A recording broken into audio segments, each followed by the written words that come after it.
100 milhões de dólares por ano de forma consistente durante 21 anos. Olá, no contexto dos Luanda Leaks, quero deixar-vos a minha visão sobre a empresária engenheira Isabel dos Santos. Não tenho informação privilegiada, mas pus tempo a tentar perceber o seu percurso e acho que o tempo que eu pus e o meu entendimento vos pode ser útil para não terem que fazer o mesmo e, portanto, pouparem tempo. Em concreto, a questão aqui é: a engenheira Isabel dos Santos tem uma fortuna avaliada em 2,1 bilhões de dólares. Estas avaliações valem o que valem e não interessa muito o rigor de pormenor, mas é importante percebermos que 2,1 bilhões de dólares construídos do zero ao longo de 21 anos implica acumular, em média, 100 milhões de dólares por ano. 100 milhões de dólares por ano de forma consistente durante 21 anos. É mais do que o Cristiano Ronaldo ganha, para terem uma noção. É de facto um volume de dinheiro colossal para se acumular do zero durante 21 anos. Sendo extraordinária a acumulação de um património de 2,1 bilhões de dólares, fomos tentar perceber as etapas desse processo. E é meu entendimento que há 3 fases distintas. Uma primeira fase da juventude em Angola, uma segunda fase em que, já com património significativo, faz investimentos no exterior, nomeadamente em Portugal, e uma terceira fase, que é uma fase mais curta, mas de grande relevância política, que é assumir a presidência da Sonangol. Vamos, portanto, ver cada uma destas fases e com grande incidência na primeira, que é menos discutida, mas não é menos importante. A vida de Isabel dos Santos inicia-se num enredo que parece sair de um filme de espionagem gravado nos anos da Guerra Fria. Isabel dos Santos nasce em 1973 no Azerbaijão.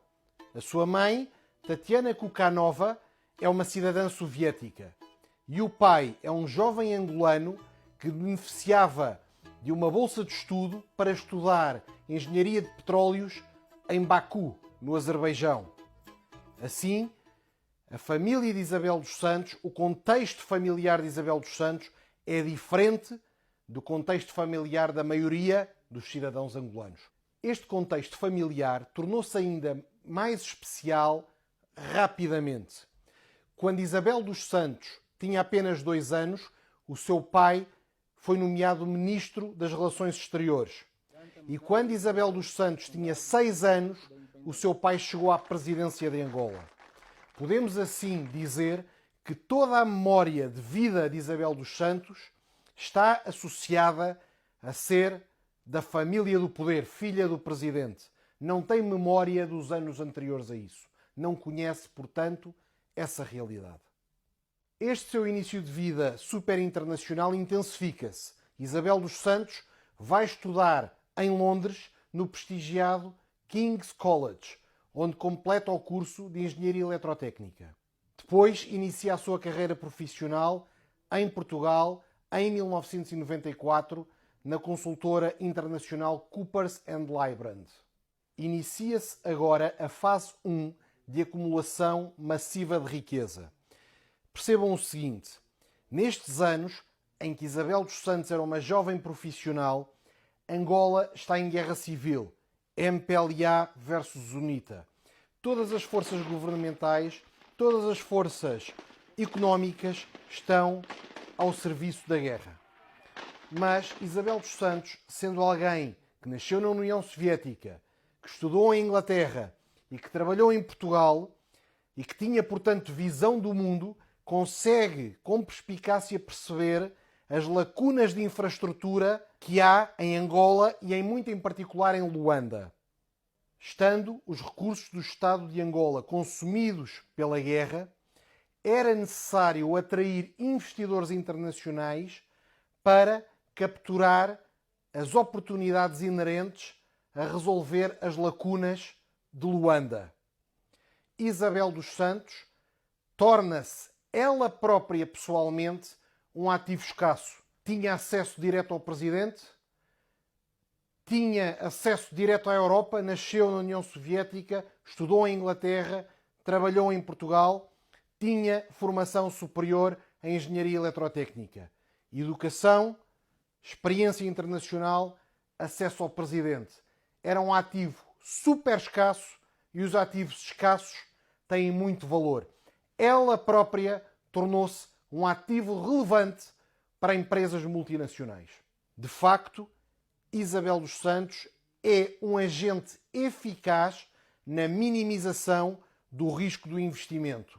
Vejamos, consegue minimizar o risco de contratos não serem cumpridos em Angola, consegue maximizar a probabilidade de o Estado vir a trabalhar com um novo veículo empresarial e, através do seu prestígio, dá relevância social à nova empresa, atraindo também clientes privados. Traz, portanto, muito valor ao modelo de negócio, garantindo que as projeções económicas que tenham sido feitas têm grande probabilidade de vir a ser realizadas. Então, Isabel dos Santos sabe que ela própria é um ativo único, que tem grande valor estratégico e que pode, naquele momento, capitalizar as oportunidades da economia angolana. Em 1998, registra a Unitel, que viria a ser o maior operador de telecomunicações em Angola. No ano 2000, sob liderança de Morteira Nabo, a Portugal Telecom investe com a Unitel 160 milhões na criação da primeira rede GSM de telefonia móvel em Angola. Com este investimento da Portugal Telecom, Isabel dos Santos entra efetivamente no mundo dos grandes negócios internacionais. Julgo que é possível adivinharmos que a Unitel passa a ter como grande cliente a Sonangol e o Estado angolano.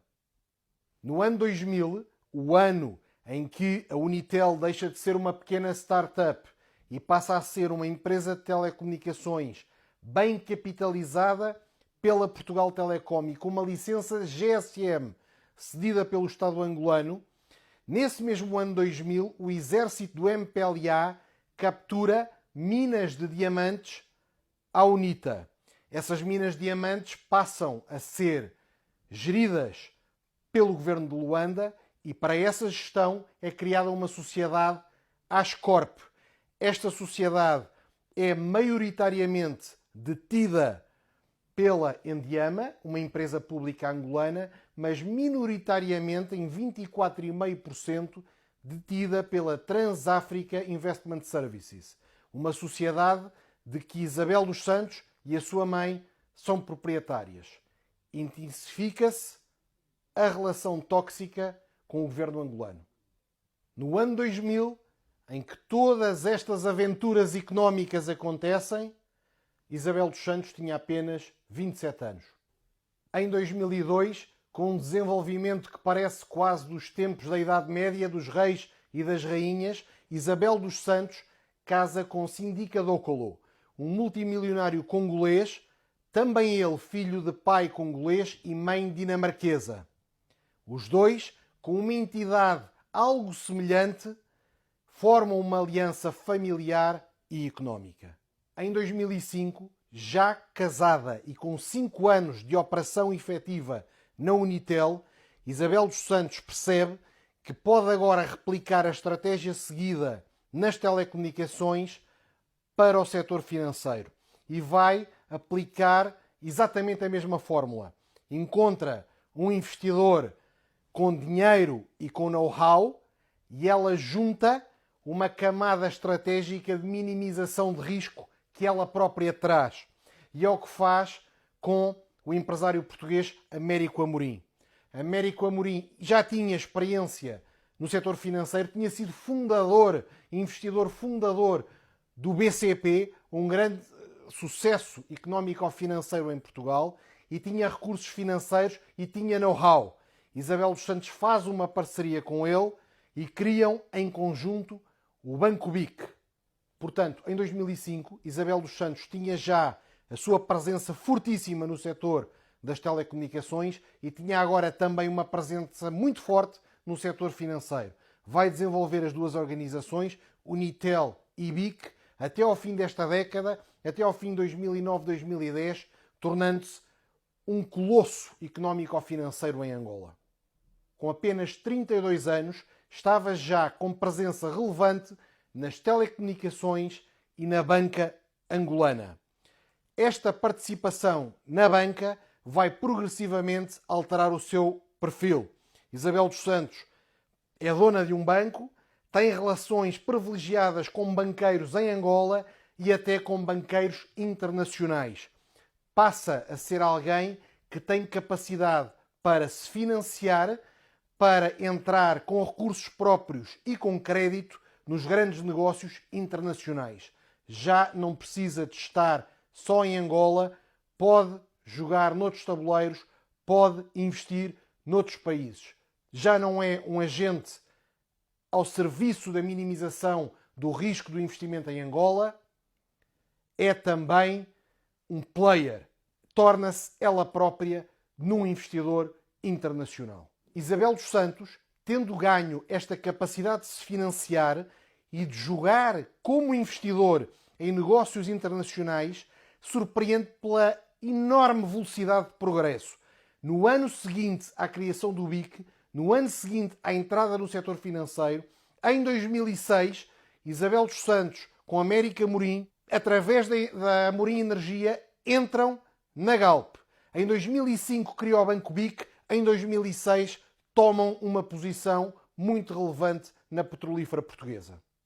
Mantendo esta elevadíssima dinâmica de expansão internacional, apenas 2 anos depois do investimento colossal na Galp, dá-se a crise financeira internacional em 2008. Colapsa o Lehman Brothers. Isto significa o quê? Que a banca europeia e americana e internacional está de rastros, em Portugal também, mas em Angola, que vive isolado dos mercados internacionais, isso não acontece. A banca cresce rapidamente. E então Isabel dos Santos, em 2008, faz uma jogada que é adquirir quase 50% do capital do BFA, Banco de Fomento de Angola, tornando-se ainda mais relevante no setor financeiro angolano. Tem agora o BIC e o BFA. E, aproveitando a fragilidade da banca portuguesa, pouco tempo depois adquire 10% do BPI. É agora uma banqueira presente em África e na Europa. O seu poder reforça-se substancialmente. Entretanto, o Banco Comercial Português tinha lançado uma oferta pública de aquisição sobre o seu rival BPI, mas esta oferta falhou. E, portanto, o que aconteceu foi que o BCP ficou indesejavelmente com 10% do capital de um rival.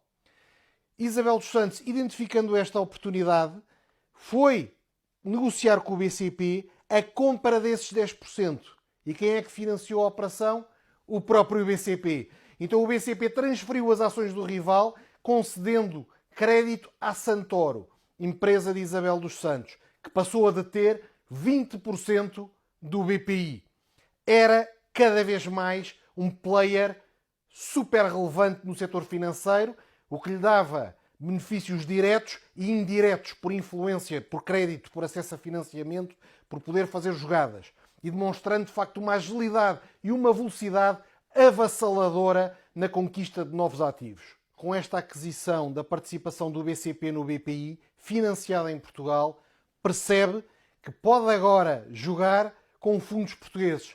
Já não precisa de fundos de Angola, consegue financiar-se em Portugal. E, numa operação de financiamento de bancos portugueses, compra uma participação no operador de telecomunicações português Zone e torna-se, de facto, uma empresária relevante nas telecomunicações em Portugal. Ao fim de uma década, 10 anos depois de ter criado uma pequena startup chamada Unitel, em 2008-2009, era uma empresária de enorme dimensão, controlando o setor das telecomunicações em Angola, a banca em Angola e com participações muito relevantes, 20% no BPI e 10% na zona. Tinha telecomunicações e banca em Portugal e em Angola, conseguia agir como investidor, conseguia financiar-se fora de Angola. Em 2015, continuando a sua estratégia como investidora, Isabel dos Santos investe cerca de 200 milhões de euros e toma controlo da empresa industrial portuguesa EFASEC. Alarga o seu perímetro para fora dos setores tradicionais, banca, telecomunicações. Começa a ser ela própria um player industrial. Note-se, no entanto, que os investimentos fora de Angola, nomeadamente os investimentos em Portugal, já são feitos com Isabel dos Santos como investidora, combinando recursos próprios com dívida muito significativa. Dívida essa que tem serviço de dívida, tem juros para pagar, foi financiada por bancos portugueses que seguem regras de mercado e que exigem o pagamento. Tinha, portanto, muitos ativos, mas tinha também dívida significativa e tinha um serviço de dívida, juros para pagar em montantes elevadíssimos. Isabel dos Santos executava esta estratégia voraz, de alta ambição, de crescimento super acelerado, que a deixava muito alavancada. Tudo corria de feição quando o inesperado aconteceu. O preço do petróleo despenhou-se. Passou, no fim de 2014, acima de $100, para no início de 2016, abaixo de $30. Colapso completo da maior fonte de divisas em Angola, para não dizer a única fonte de divisas em Angola, e do motor da economia angolana, onde estava a base do império de Isabel dos Santos. Na banca, o BFA e o BIC, e nas telecomunicações e na Unitel. E, portanto, na sua base, onde tinha enormes ativos, um país estava a colapsar, arrastando a rentabilidade das suas empresas das telecomunicações e da banca, e fora de Angola, na Europa, continuava alavancadíssima, com um serviço da dívida altíssimo, a ter que pagar juros. Não tinha um motor económico e tinha custos correntes financeiros altíssimos para sustentar. Assim, não lhe restava mais opção do que correr o maior risco da sua carreira, o risco de exposição política. Tinha que se envolver diretamente no universo do Estado angolano e, dentro desse universo, no único veículo que tinha capacidade financeira ainda no contexto deste colapso. Esse ativo é a Sonangol. Isabel dos Santos não tem outra opção do que expor-se totalmente a risco político num cenário de colapso económico e de pré-reforma do presidente de Angola, o seu pai, José Eduardo dos Santos. Monta, portanto, um plano com apoio de consultoras internacionais e de escritórios de advogados portugueses, em que vão fazer um estudo sobre a melhoria da eficiência no setor petrolífero em Angola. E este estudo é apenas uma calçadeira para lhe permitir aproximar-se do setor dos petróleos, onde até agora tinha mantido alguma distância, e chegar à presidência da Sonangol. Note-se que a Sonangol tinha pelo menos 3 aspectos relevantes para ajudar a salvar, ou pelo menos a proteger, o império de Isabel dos Santos. O primeiro é recursos próprios ainda assim significativos. O segundo é Sonangol é o segundo maior acionista do Banco Comercial Português, que é credor de Isabel dos Santos. E o terceiro é a Sonangol está investida na Galp, onde Isabel dos Santos também está e onde terá sido financiada pela própria Sonangol.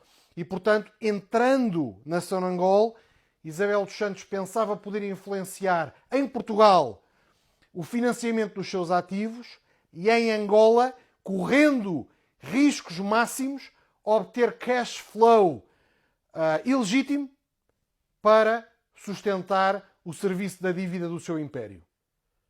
Isabel dos Santos assumiu a presidência do Conselho de Administração da Sonangol durante 18 meses, entre junho de 2016 e novembro de 2017, e em novembro de 2017 foi exonerada pelo novo presidente de Angola, João Lourenço, que sucedeu ao pai de Isabel dos Santos na presidência de Angola e que, tendo exonerado Isabel dos Santos, nomeou para o cargo de presidente do Conselho de Administração alguém que tinha sido demitido da Sonangol por Isabel dos Santos. Portanto, nomeou alguém que garantidamente teria fidelidade ao governo e não a Isabel dos Santos. Vê-se e sabe-se hoje que durante este período houve manobras financeiras menos legítimas com o apoio da Presidente do Conselho de Administração, envolvendo consultoras internacionais e envolvendo escritórios de advogados, e que permitiram ao grupo financeiro de Isabel dos Santos enriquecer, faturando e sobrefaturando serviços de consultoria. Julgo que é notório que no dia da sua demissão do cargo de Presidente do Conselho de Administração ainda tenha aprovado o pagamento de montantes elevadíssimos de consultoria. Pensa-se que é ganância, eu creio que é uma manobra desesperada de alguém que tenta financiar o seu grupo, de alguém que tem que sustentar os encargos financeiros dos financiamentos que fez fora de Angola e que não tem outra fonte de recursos que não seja aquela. Do ponto de vista de alguém que não se quer render, não tinha outra opção.